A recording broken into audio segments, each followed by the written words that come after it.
welcome to the sermon preview for this week. I got my good friend with me, Joel DeMott. Joel, this is, I think, the second attempt at getting you to come and preach at Shore. Yes, but I am going to show up this time. Okay, yes, yeah. All right. First time we had him scheduled, and then some conflicts came up, so all good here. So Joel is going to be bringing the message this week, continuing on in our 1 Peter series called Living Hope.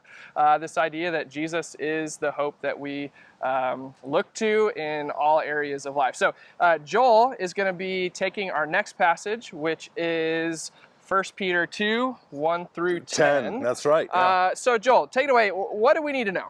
Okay, so Peter says in such a great way about living into our salvation, growing in our salvation. We're gonna, and all this great language of putting off all these things of the old way of doing stuff, right? The old way, our malice, envy, bitterness, hatred, all this stuff. We're gonna put that stuff off. Yes. But we're going to live into our salvation. And I don't know about any of you.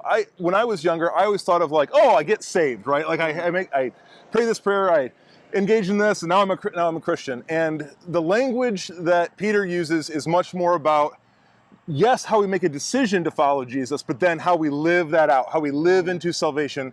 And then he says, and as you do, as you continue to come to Christ, being built up into this priesthood, being built up into this holy temple, that Jesus is the cornerstone of. Yeah. And so I am just really excited about having the conversation about what it means for us to live into our faith, to live into salvation, and to continually come to Jesus, and what that looks like in the Christian life, like what that looks like just on the ground, day to day, every single day, coming to Jesus, being built up into this beautiful thing that is the church, that is the body of Christ as we know it. Yeah, wonderful, wonderful. Now, Joel, one thing that has always intrigued me with this passage is there's so much language about rocks and stones.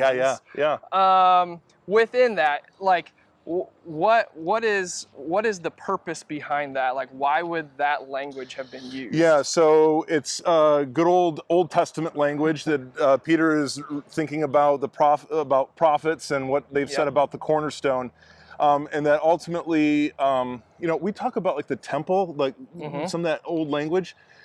The whole idea here is that Jesus himself is the cornerstone. He's the initial stone that sets the course and makes the walls straight, right? Right. And if we're not building our temple on that, on who Jesus has called us to be, who he is primarily, then the walls get crooked, unsturdy, if that's a word, and things collapse, right? And we don't want that. And in fact, we're actually called to something far greater. So all this good architectural language really just points to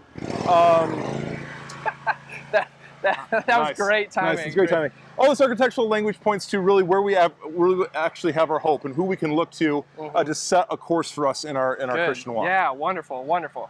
So as people are looking at this passage and reading through it, what's one thing that they can grab onto, reflect on between now and Sunday?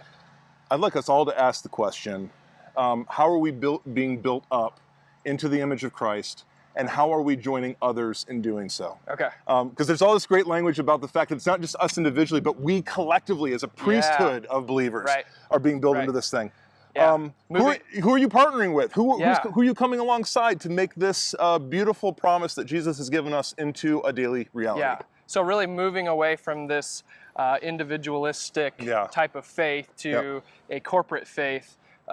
Together as the body of Christ. Absolutely. Exciting stuff. Yes, very good. All right, well, I don't know about you. I'm excited. I know Joel's excited. Can't wait to see you Sunday morning, 9:15. Looking forward to it, y'all. We'll see ya.